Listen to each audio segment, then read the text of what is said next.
The emergency command center established in the palace's secure wing hummed with quiet activity as multiple law enforcement agencies coordinated their response to Morrison's criminal operation. Marcus watched Detective Inspector Mills brief senior officers from Scotland Yard's Financial Crimes Unit, while Commander Williams coordinated with MI5 specialists who handled threats against the royal family.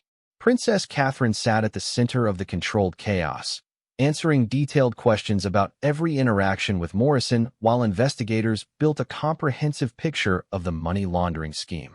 Her composure impressed Marcus. Despite learning she had been manipulated for months, she remained focused on helping authorities understand the criminal operation's scope. The Foundation's fundraising events were elaborate theater. The princess explained to Detective Chief Inspector Sarah Hartwell, who led Scotland Yard's investigation. Morrison would show me photographs of children benefiting from our donations, schools being constructed, teachers receiving training. Everything looked authentic because he had invested significant resources in creating convincing documentation. DCI Hartwell studied Morrison's financial records spread across the conference table. His operation shows sophisticated planning and substantial backing. Using charitable foundations to launder money requires connections to legitimate financial institutions and criminal organizations that provide dirty money to be cleaned. Marcus learned that Morrison's scheme represented just one component of a larger international money laundering network that had been under investigation for over 2 years. The princess's unwitting involvement had provided the criminals with a level of legitimacy that made their activities almost impossible to detect through normal financial monitoring. Morrison chose his target carefully, explained Detective Superintendent James Crawford from the National Crime Agency. Princess Catherine's genuine commitment to children's charities made her an ideal unknowing participant. Her royal status provided credibility that few criminals could obtain through other means. The investigators revealed that Morrison had used similar tactics against other high-profile individuals in different countries. A technology executive in Germany, a famous actress in France, and a prominent businessman in Australia had all been manipulated into unknowing participation in money laundering schemes disguised as charitable activities. The international scope explains why we've had difficulty tracking the operation, Mills told Marcus during a brief break. Money moved between countries through legitimate charitable transfers that governments were reluctant to investigate too closely. Morrison exploited the fact that interfering with royal charitable activities would create diplomatic complications. Marcus remained focused on identifying the anonymous source who had provided the warnings that prevented disaster. Someone with inside access to Morrison's operation had risked their own safety to protect the princess, and understanding their identity might be crucial to completing the investigation. The answer came unexpectedly during the afternoon briefing when DCI Hartwell announced that Morrison had been arrested at his Kensington apartment while attempting to destroy evidence. Among the materials seized were recordings of phone conversations between Morrison and his criminal associates. One recording is particularly interesting, Hartwell explained. Morrison received a call yesterday from someone warning him that his operation was under investigation. The caller identified himself as David's insurance policy and suggested Morrison should destroy evidence and leave the country immediately. Marcus felt pieces clicking into place as he realized the anonymous source had been playing a double game, warning Morrison about the investigation while simultaneously providing Marcus with information to protect the princess. The voice analysis suggests the caller was someone familiar with Morrison's operation, but acting independently, Hartwell continued. We believe this person may have been providing information to multiple parties to protect themselves if the scheme was discovered. Commander Williams requested a private meeting with Marcus to discuss the anonymous source's identity and motives. They gathered in Williams's secure office while the larger investigation continued in the command center. Your anonymous contact demonstrated detailed knowledge of Morrison's activities and accurate predictions about his plans, Williams said. That level of inside information suggests someone with regular access to Morrison's communications and decision-making process. Marcus had been developing a theory about the source's identity based on their warnings' timing and specificity. The messages always arrived after Morrison's meetings, but before planned activities. someone who attended the meetings or had access to Morrison's schedule and plans, a business partner who developed concerns about the operation's direction, or someone Morrison trusted completely but who realized the scheme was becoming too dangerous to continue, Marcus suggested. The answer came that evening when investigators reviewing Morrison's seized materials discovered a pattern of coded communications with someone identified only as the accountant. These messages showed increasing concern about the operation's exposure risk and specific warnings about law enforcement interest. DCI Hartwell called Marcus and Williams to review the decoded communications. The accountant appears to be Morrison's financial coordinator, responsible for managing the money laundering mechanics. But these recent messages suggest growing disagreement about involving the princess. One message was particularly revealing. The royal connection was supposed to provide protection, not create larger risks. If she discovers the truth or if law enforcement traces our activities through her involvement, everyone connected to the operation faces serious consequences. Marcus realized the anonymous source had been trying to protect not only the princess but also themselves and possibly other people caught up in Morrison's scheme. Their warnings had been carefully calculated to expose the operation while minimizing harm to unwitting participants. The breakthrough in identifying the accountant came when financial analysis revealed a pattern of transactions that could only have been authorized by someone with access to multiple bank accounts and offshore financial institutions. Cross-referencing with Morrison's business associates led investigators to Amanda Chun, a forensic accountant who had worked with Morrison for 5 years. Chun had been arrested at Heathrow Airport attempting to board a flight to Singapore. During interrogation, she admitted to being the anonymous source who had warned Marcus about Morrison's scheme. Amanda Chun has provided extensive cooperation in exchange for consideration during sentencing, Mills told Marcus the next morning. Her testimony reveals the complete structure of Morrison's money laundering network and identifies criminal organizations that provided the dirty money for cleaning. Chun had become Morrison's anonymous opponent when she discovered the operation was connected to human trafficking organizations that exploited the same children the princess believed she was helping. The moral contradiction had prompted her to seek a way to expose the scheme without destroying her own life. Chun realized that Morrison was recording the princess's meetings to create blackmail material, Mills explained. When she learned Morrison was planning to eliminate the princess as a potential threat, she decided the only way to save both the princess and herself was to provide law enforcement with enough information to shut down the entire operation. The princess met privately with investigators to understand the full scope of what had been done in her name. Marcus attended the briefing to provide security and support as she learned the devastating truth about Morrison's deception. The money laundered through foundations connected to your authorizations came from human trafficking, drug distribution, and weapons sales, DCI Hartwell explained gently.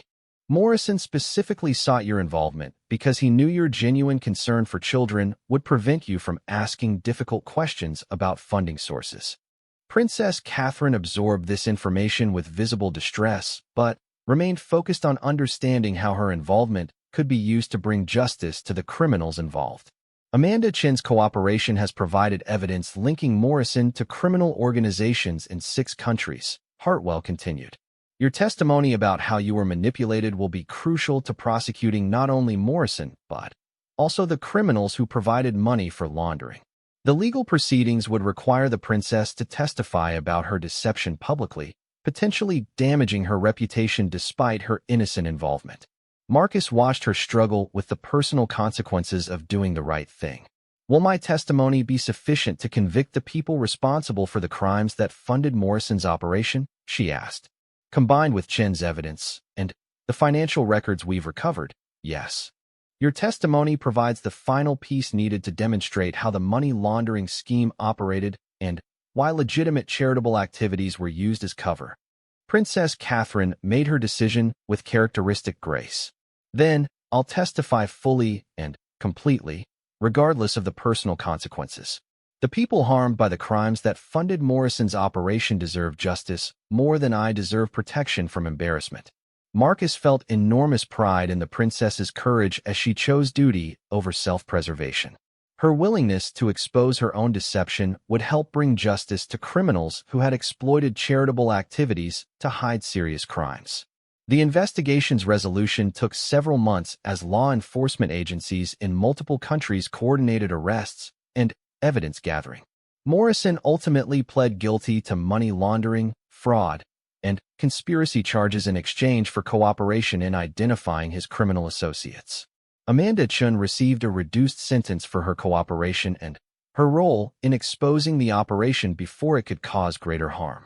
Her testimony proved crucial in convicting several high-ranking members of international criminal organizations who had used Morrison's charitable foundations to launder millions of pounds. The princess's public testimony received widespread support from the media and public, who recognized her courage in exposing a sophisticated deception despite personal cost. Her experience led to new regulations requiring enhanced oversight of international charitable transfers and stricter verification procedures for high-profile charitable involvement. Marcus received commendation for his unauthorized investigation that had prevented a serious threat to royal security. Commander Williams acknowledged that Marcus's willingness to break protocol had been justified by the exceptional circumstances and successful outcome. Your initiative in investigating the anonymous tips demonstrated exactly the kind of critical thinking and protective instinct we need in royal security, Williams told Marcus during his performance review. While we can't officially encourage unauthorized investigations, your actions in this case prevented a crisis that could have had catastrophic consequences for the royal family. The anonymous tips that had started Marcus's investigation remained a reminder that protection sometimes came from unexpected sources. Amanda Chin's decision to warn him about Morrison's scheme had required courage and careful planning to protect both herself and the princess while exposing serious criminal activity. 6 months after Morrison's arrest, Marcus received a final letter. Not an anonymous tip this time, but a signed note from Amanda Chun, who was serving her sentence at a minimum security facility while continuing to cooperate with international law enforcement investigations. Thank you for taking my warnings seriously and acting to protect Princess Catherine, Chun wrote. I couldn't prevent my own involvement in Morrison's scheme, but I could try to ensure it didn't destroy someone who was only trying to help children. The princess's courage in testifying publicly gave me hope that doing the right thing, even when it's difficult, can still make a difference. Marcus kept Chin's letter as a reminder that even complex criminal conspiracies could be unraveled when people chose courage over self-preservation. The princess had emerged from Morrison's deception with her reputation enhanced rather than damaged, proving that honesty and cooperation with justice could overcome even sophisticated attempts at manipulation. The Children's Hope Foundation was dissolved, and its remaining assets were transferred to legitimate charities focused on educational opportunities for disadvantaged children. Princess Catherine continued her charitable work with enhanced security protocols and verification procedures designed to prevent future manipulation. Marcus returned to his regular duties protecting the royal family, but the Morrison investigation had changed his understanding of what protection meant. Physical security remained important, but understanding the complex relationships and hidden agendas that surrounded royalty required constant vigilance and willingness to investigate unusual patterns. The princess expressed her gratitude to Marcus privately, acknowledging that his unauthorized investigation had saved her from catastrophic consequences. Their professional relationship had been strengthened by shared experience of a crisis that had tested both their judgment and courage. Marcus, your willingness to risk your career to protect me demonstrates the kind of loyalty and service that makes the Royal Protection Unit effective, she told him. I hope you know how grateful I am for your courage in pursuing an investigation that must have seemed impossible to justify at the time. Marcus reflected on how a simple anonymous tip had led to uncovering an international money laundering conspiracy, preventing serious harm to a royal family member, and bringing justice to criminals who had exploited charitable activities for illegal purposes. The case had demonstrated that even sophisticated criminal schemes could be defeated when dedicated individuals chose to act with courage and integrity. The investigation's success had required cooperation between Marcus, Detective Inspector Mills, Amanda Chun, and ultimately Princess Catherine herself. Each had made difficult decisions to prioritize justice over personal safety, proving that even when facing powerful criminal organizations, ordinary people could make a difference by choosing to do what was right. Marcus continued serving as head of the princess's security detail, but the Morrison case had taught him that protecting royalty sometimes required looking beyond obvious threats to understand hidden dangers that exploited trust and good intentions. The anonymous tips that had started his investigation served as a constant reminder to remain alert to unusual patterns that might indicate developing threats. The princess's experience with Morrison's deception led to enhanced training for all royal family members about recognizing and avoiding sophisticated manipulation attempts. Her courage in exposing the scheme publicly had helped protect other potential victims, while demonstrating that even members of the royal family could admit mistakes and cooperate with justice when necessary. The case ultimately proved that criminal conspiracies, no matter how sophisticated, could be defeated when people chose courage over fear, truth over deception, and justice over personal convenience. Marcus's decision to investigate anonymous tips, Mills's willingness to provide unofficial support, Chin's courage in exposing her criminal associates, and the princess's determination to testify truthfully had combined to bring down an international money laundering operation and protect future victims from similar schemes. Years later, Marcus would look back on the Morrison investigation as a defining moment in his career, not just because of its successful outcome, but because it had demonstrated the importance of trusting instincts, investigating unusual patterns, and never underestimating the power of ordinary people to defeat extraordinary criminal conspiracies when they chose to act with courage and integrity. Marcus approached the princess's private office Friday morning with documents hidden inside a security briefing folder. His hands remained steady despite the magnitude of what he was about to do. Breaking protocol to warn a royal family member about criminal conspiracy could end his career, but allowing her to walk into Morrison's final trap would destroy her life. Princess Catherine looked up from her morning correspondence as Marcus knocked and entered. She smiled warmly, as she always did, but Marcus could see strain around her eyes that hadn't been there a month ago. "Good morning, Marcus. Is this about security for today's appointments?" Marcus closed the door carefully and activated the office's privacy mode, a feature designed to prevent electronic surveillance during sensitive discussions. The princess noticed the unusual precaution, and her expression grew concerned.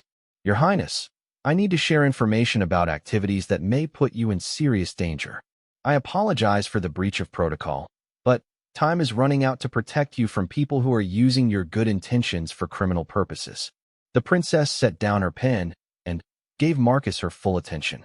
Years of royal training had taught her to remain calm during unexpected situations, but he could see her preparing for bad news. Marcus spread the anonymous photographs and bank statements across her desk, watching her face as recognition dawned. Her complexion grew pale as she studied the evidence, particularly the image showing cash and her briefcase. "Where did these come from?" she asked quietly.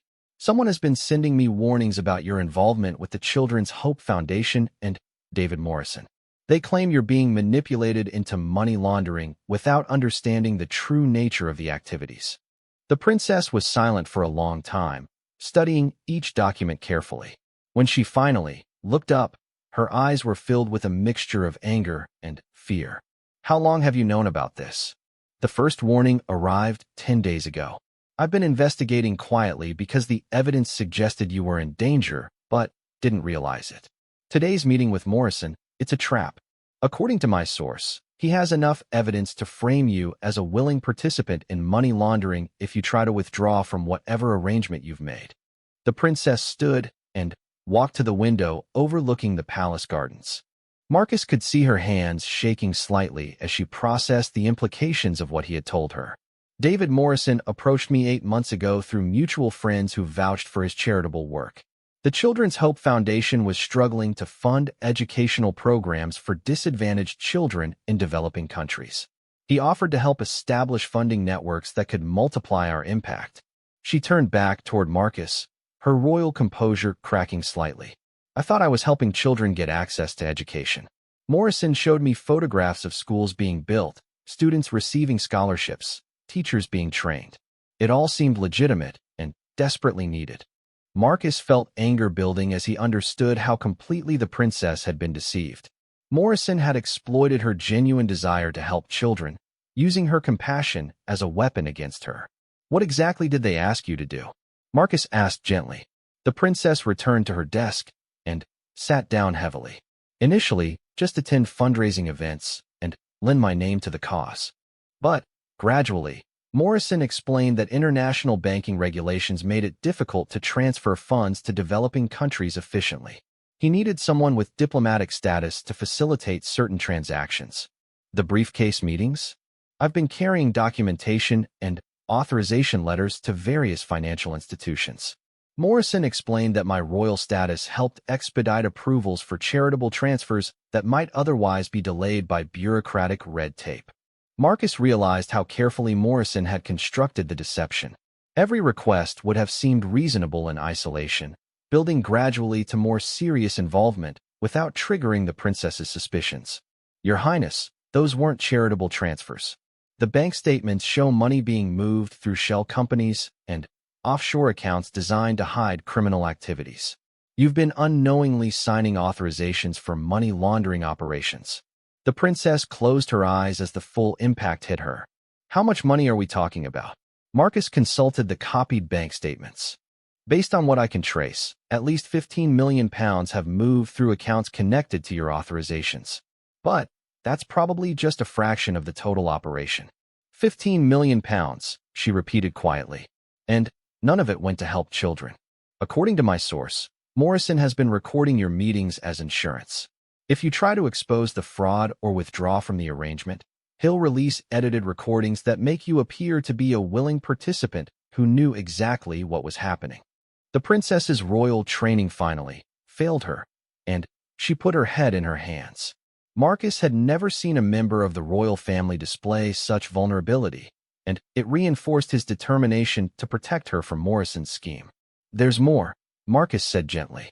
Today's meeting is designed to be the final piece of evidence Morrison needs.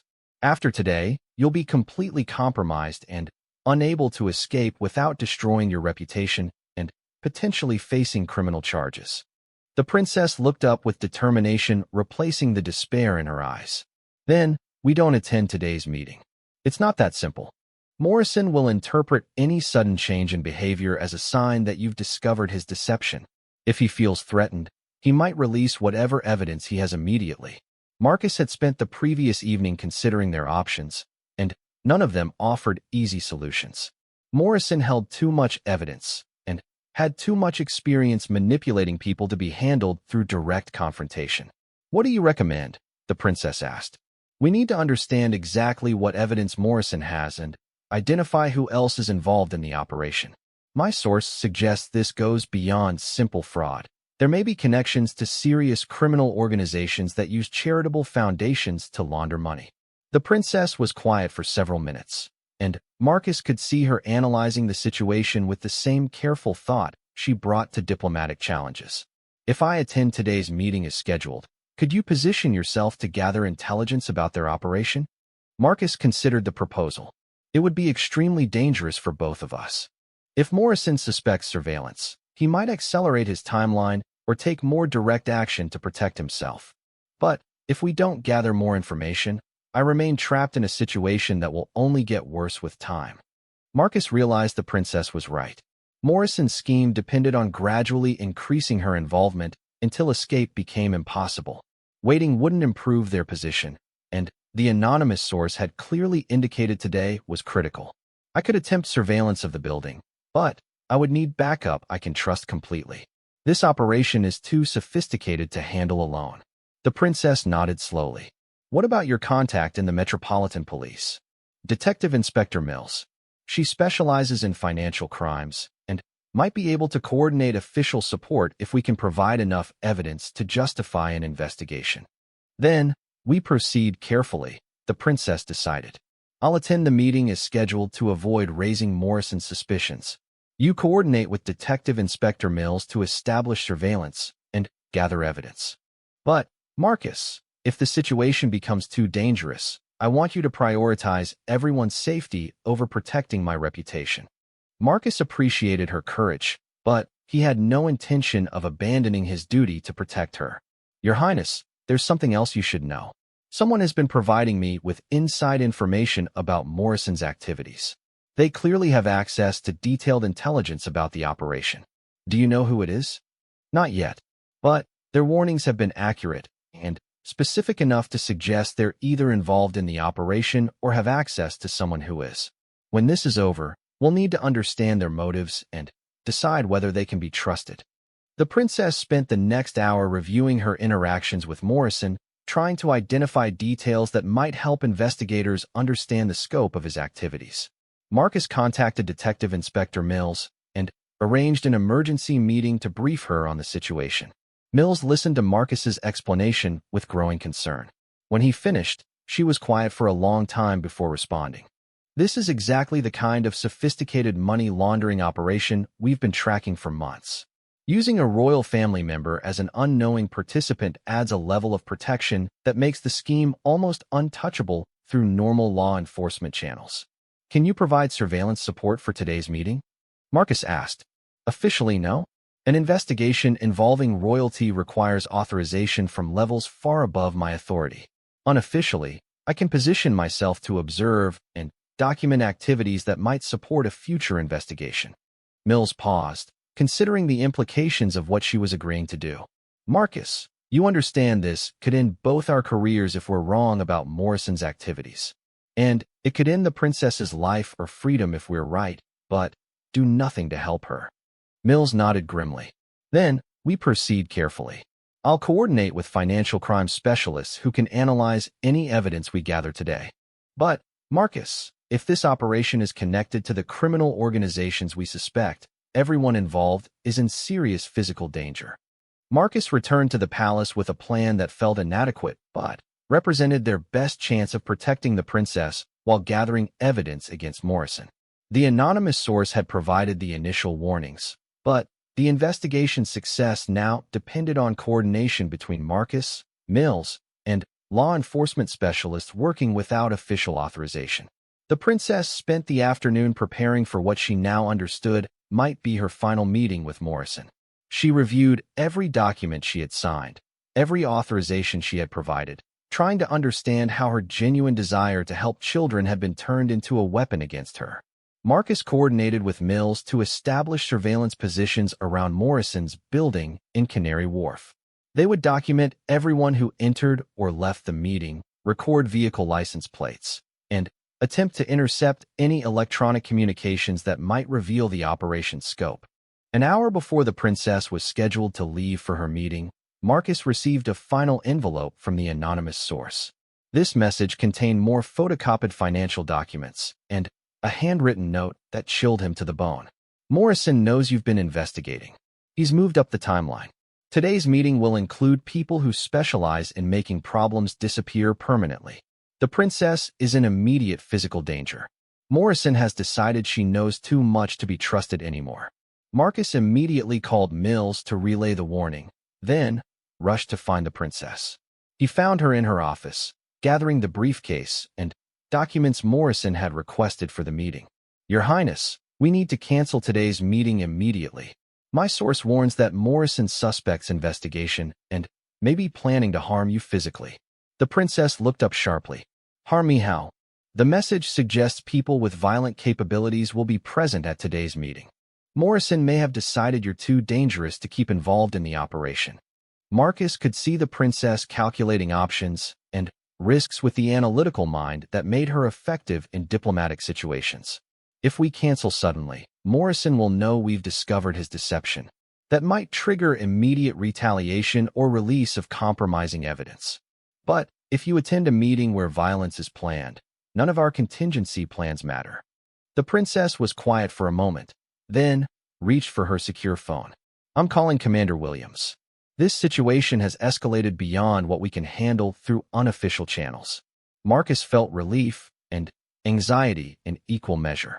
Involving official palace security would provide protection, but would also trigger investigations that might be difficult to control. Commander Williams arrived within minutes of the princess's call, his face grave as he absorbed the situation's complexity. Marcus presented all the evidence he had gathered, accepting responsibility for his unauthorized investigation. "Your unauthorized surveillance was a serious breach of protocol," Williams said after reviewing everything. "But, given the evidence of criminal conspiracy targeting a royal family member, your actions may have prevented a much more serious incident." Williams immediately activated emergency security protocols, placing the princess under enhanced protection while coordinating with law enforcement agencies equipped to handle complex financial crimes. Princess Catherine spent the evening providing detailed statements to investigators, helping them understand how Morrison had gradually manipulated her into unknowing participation in money laundering. Her courage in admitting the deception and cooperating with authorities would be crucial to building a case against Morrison and identifying his criminal associates. The investigation was just beginning, but Marcus felt cautiously optimistic that justice would be served and the princess would emerge from the crisis with her reputation and safety intact. The anonymous source had provided the key to unlocking Morrison's deception, proving that sometimes the most important protection came from unexpected places. Marcus Thompson had been a royal guard for 12 years, but he had never seen anything like the envelope that arrived on that cold February morning. The thick cream paper bore no return address, just his name written in elegant handwriting. Inside was a single photograph and a brief note that would change everything he thought he knew about his job. The photograph showed Princess Catherine at a charity gala, shaking hands with a businessman Marcus didn't recognize. The note was simple: follow the money from the Children's Hope Foundation. Ask yourself why a princess needs to hide her generosity. Marcus stared at the image for a long time. As head of the princess's security detail, he knew every public appearance, every meeting, every charity event on her schedule. The Children's Hope Foundation wasn't familiar to him, and that bothered him more than he wanted to admit. His office overlooked the palace gardens where early morning joggers followed the gravel paths between ancient oak trees. Steam rose from his coffee cup as he considered what to do with the mysterious tip. Protocol demanded he report any suspicious communication to his supervisor, Commander Williams. But something about the note's tone suggested the writer wasn't threatening the princess. They were trying to protect her. Marcus had grown up in a working-class family in Manchester. His father drove trucks for a living, and his mother cleaned office buildings at night. The idea of serving the royal family had seemed impossible until a military recruiter visited his high school. 20 years of service in the Queen's Guard had taught him that protecting royalty meant more than standing at attention or scanning crowds for threats. It meant understanding the complex web of relationships, obligations, and secrets that surrounded every member of the royal family. The princess had always been different from other royals Marcus protected. Where others maintained careful distance from their security teams, she asked about his family, remembered his daughter's birthday, and once sent flowers when his mother was in the hospital. This personal connection made the anonymous tip feel more urgent. If someone was trying to warn him about hidden activities, he needed to understand why. Marcus pulled up the princess's official schedule on his computer. The charity gala in the photograph had taken place 6 months ago at the Dorchester Hotel. He remembered the evening clearly, a fundraiser for underprivileged children that raised over £2 million. The princess had given a moving speech about education and equality and had stayed late to speak with donors personally. But the man in the photograph wasn't on the guest list Marcus had memorized before the event. Every face that would come within 10 feet of the princess had been researched, photographed, and approved by security. The protocol was absolute. No exceptions, no surprises. Yet here was photographic evidence of an unvetted contact. Marcus opened his desk drawer and pulled out a magnifying glass, studying the image more carefully. The man appeared to be in his 50s, with silver hair and an expensive suit. His posture suggested confidence, maybe even authority. A gold watch caught the camera's flash, and Marcus could make out what looked like a university ring on his right hand. The Children's Hope Foundation required research, but Marcus knew he couldn't use official channels without raising questions about why he was investigating a charity connected to the princess. Instead, he decided to start with public records and work his way deeper if necessary. The foundation's website looked professional but generic. Stock photos of smiling children filled the homepage, alongside vague mission statements about empowering young minds and creating opportunities for tomorrow's leaders. The leadership page showed 3 board members, none of whom Marcus recognized from the photograph. What struck him as odd was how little specific information the website contained. Most charities proudly displayed their accomplishments: schools built, scholarships awarded, specific programs launched. The Children's Hope Foundation's impact section was filled with broad statements and impressive-sounding numbers that didn't quite add up. Marcus spent his lunch break at the British Library, using their public computer terminals to search charity registration records. The Children's Hope Foundation had been established 3 years ago with an initial donation of £500,000. The paperwork listed a registered address in Kensington, an expensive area that seemed unusual for a charity's headquarters. The foundation's financial filings revealed something interesting. Despite raising millions of pounds annually, very little money seemed to reach actual charitable programs. Most funds went to administrative costs and program development, categories so broad they could hide almost anything. Marcus drove to the Kensington address after work, expecting to find offices or at least a small building with the foundation's name displayed. Instead, he found a luxury apartment building with a doorman who looked at him suspiciously when he asked about the Children's Hope Foundation. "Never heard of any charity here," the doorman said, checking a list of tenants. "This is all residential. High-end residential." The registered address led to apartment 12B, which according to the building directory belonged to someone named David Morrison. Marcus memorized the name and returned to his car, more puzzled than before. Why would a charity use a residential address? And who was David Morrison? Back at the palace that evening, Marcus found himself paying closer attention to the princess's behavior. She seemed normal, reviewing briefing papers for the next day's engagements, discussing security arrangements for an upcoming state dinner, asking about his family as she always did. But he noticed something he had missed before. She kept checking her personal phone throughout the evening, something she rarely did during work hours. The next morning brought another envelope, delivered the same way as the first. This time the photograph showed the princess leaving what looked like a private residence, carrying a briefcase. The accompanying note was more specific. Morrison owns 3 properties. The foundation uses all of them. Ask yourself what kind of charity needs secret meeting places. Marcus felt a chill that had nothing to do with the February weather. Someone was watching the princess closely enough to photograph her private activities, yet their warnings suggested they wanted to help rather than harm her. The situation was becoming more dangerous and complicated with each revelation. He spent the morning researching David Morrison through public records and found a successful businessman with interests in property development, offshore investments, and several charitable organizations. Morrison's background included education at Oxford, a brief career in banking, and what appeared to be a comfortable retirement funded by wise investments. But the deeper Marcus dug, the more questions emerged. Morrison's business relationships seemed unusually complex for a retired banker. Shell companies, offshore accounts, and partnerships with individuals who had questionable backgrounds began to form a pattern that made Marcus uncomfortable. The princess's afternoon schedule included a private meeting listed simply as personal appointment. This was unusual. Her calendar typically detailed every engagement, including the purpose and attendees for security planning. Marcus approached his colleague Sarah, who handled advanced security for all royal movements. "The princess's appointment this afternoon," he said casually. "Do we have additional details for the security briefing?" Sarah checked her files and frowned. "That's odd. There's no security request, no location, no details at all. Just block time from 2 to 4 p.m. Marcus felt his anxiety increase. A royal family member couldn't simply disappear for 2 hours without security arrangements. Either the appointment was so sensitive that normal protocols didn't apply, or something was seriously wrong.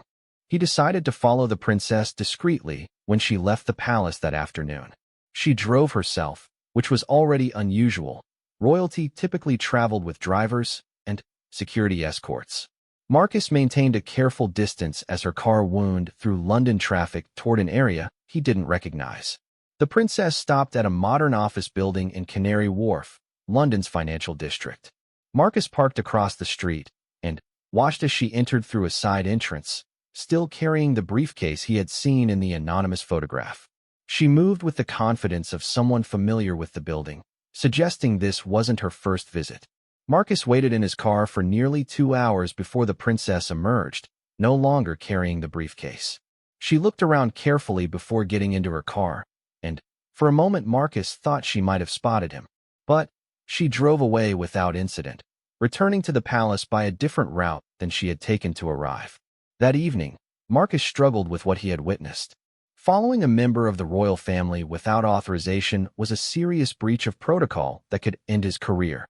But the anonymous tips suggested something dangerous was happening, and his duty to protect the princess might require understanding threats that official channels couldn't or wouldn't address. The third envelope arrived the following Monday, containing the most disturbing information yet. The photograph showed stacks of cash arranged on a table, with what appeared to be the princess's briefcase visible at the edge of the frame. The note was brief, but alarming. The foundation is just the beginning. Morrison launders money for people who would hurt her if they knew she was involved. She thinks she's helping children, but she's funding something much darker. Marcus stared at the image until his eyes hurt. If the anonymous informant was telling the truth, the princess was unknowingly involved in money laundering through a fake charity. But why would someone target her for such a scheme? And who was sending these warnings? He spent the rest of the day researching money laundering techniques and was disturbed by how easily charitable organizations could be used to hide illegal financial activities. Donations could be disguised as legitimate contributions, then funneled through complex networks of accounts and shell companies before emerging as clean money for criminal enterprises. The princess's genuine desire to help disadvantaged children would make her an ideal target for such a scheme. Her involvement would provide legitimacy and cover for activities she would never knowingly support. But it also put her in enormous danger, both legally and personally. Marcus realized he needed help, but wasn't sure who he could trust within the palace hierarchy. Commander Williams was thorough and honest, but he was also strictly by the book. Presenting anonymous tips and unauthorized surveillance to his superior could result in immediate dismissal and potential criminal charges. Instead, Marcus decided to reach out to Detective Inspector Janet Mills, a contact from his military days who now worked financial crimes for the Metropolitan Police. They had served together in Afghanistan and had maintained a friendship based on mutual respect and shared experiences. "I need advice about a hypothetical situation," Marcus told her over coffee the next day. If someone suspected a member of the royal family was being manipulated into money laundering, who would handle the investigation? Janet studied his face carefully before answering. That would be an incredibly sensitive situation involving multiple agencies. The Royal Protection Unit, Financial Crimes Division, and probably MI5 would all be involved. "Why do you ask?" Marcus chose his words carefully. "I've been receiving anonymous tips that concern me. I'm not sure if they're credible, but I can't ignore them either." "Anonymous tips about royalty?" Janet's expression grew serious. "Marcus, you need to be extremely careful. If there's real criminal activity, you could be in danger for knowing about it. If there isn't, you could be walking into a trap designed to destroy your career or worse." Her warning echoed Marcus's own fears, but he couldn't shake the feeling that the princess was in immediate danger. The anonymous informant clearly had detailed knowledge of her activities and seemed genuinely concerned for her welfare. But their information also suggested a criminal conspiracy sophisticated enough to use a member of the royal family as an unwitting participant. That night, Marcus made a decision that would change everything. He would conduct one more unofficial investigation, following the princess to gather concrete evidence of what was really happening. If his suspicions proved correct, he would present everything to Commander Williams and accept the consequences. If they proved wrong, he would destroy the anonymous letters and never speak of them again. The opportunity came 2 days later when the princess's calendar again showed a mysterious, personal appointment. This time Marcus was prepared with a better camera and a plan to document whatever he discovered. The princess followed the same route to Canary Wharf, but this time she wasn't alone. Marcus watched from his concealed position as David Morrison met her at the building entrance. The man from the anonymous photographs was older than Marcus had estimated, but carried himself with the confidence of someone accustomed to power and influence. Marcus followed them into the building lobby, staying far enough back to avoid detection, but close enough to see which elevator they took. The directory showed Morrison's company, Meridian Holdings, occupied floors 12 through 15. Marcus took note of the other businesses listed in the building, several investment firms, a private bank, and what appeared to be offshore consulting companies. Using the stairwell to avoid elevator cameras, Marcus climbed to the 12th floor and found a position where he could observe the Meridian Holdings reception area. Through glass doors, he watched the princess and Morrison disappear into a conference room with several other people Marcus didn't recognize. The meeting lasted over 3 hours. Marcus documented everyone who entered or left the conference room, taking careful notes about timing and appearances. When the princess finally emerged, she looked exhausted and upset, a stark contrast to her usual composed demeanor. Morrison walked her to the elevator, speaking quietly and placing a reassuring hand on her shoulder. The gesture seemed paternal, but something about the interaction bothered Marcus. The princess nodded repeatedly, as if receiving instructions rather than participating in a discussion. Marcus hurried down the stairs to reach the lobby before the elevator, positioning himself to observe the princess's exit. She walked quickly to her car without looking back, but Marcus noticed she was crying. The sight of the princess in distress confirmed Marcus's worst fears. Whatever was happening at these meetings was causing her significant emotional stress, yet she continued to attend them. The pattern suggested coercion or manipulation rather than voluntary participation. Marcus returned to the palace that evening with a heavy heart. He had gathered enough evidence to confirm the anonymous tips were based on real activities, but he still didn't understand the full scope of what was happening or how to protect the princess from it. The fourth envelope arrived the next morning, containing the most specific information yet.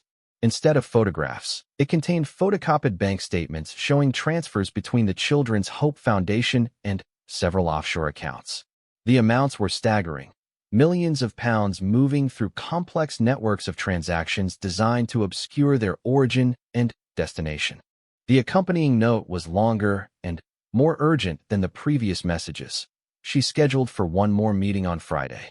After that, they won't need her anymore. Morrison has been recording their conversations as insurance. If she tries to leave or expose them, they'll release edited recordings that make her look like a willing participant in money laundering. She needs to know what's really happening before it's too late. Marcus felt ice form in his stomach as he read the note.